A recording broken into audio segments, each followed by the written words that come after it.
नमस्ते जी। नमस्ते। सब बढ़िया बढ़िया। हाँ। मैं तोला हिंदी में कुछ कुछ शब्द बोलत हूँ, तेकर तेहा छत्तीसगढ़ी में अनुवाद करत जबे। हाँ। ठीक है? हाँ। ओकर हिसाब से मैं तोला नंबर दूँ। ठीक है कि ते के नंबर के लायक हस तेला। हाँ। और हमार संगवारी मन कमेंट करके बताही कि तोल के नंबर मिलना चाहिए।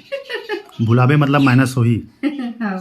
ठीक है। भतीजा, जेठ बेटा, भतीजी, जेठ बेटी, जेठ, पूरा ससुर, और दादी सास, बूढ़ी सास, और नानी सास, आजी सास, और नाना ला का कथे, आजा बाबा, और दादा ला, बाबा, और पापा ला, दादा, ये दादा रे है नहीं, और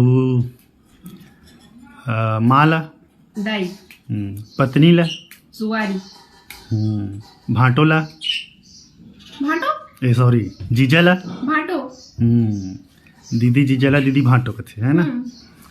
और चाचा ससुर ला, काका ससुर,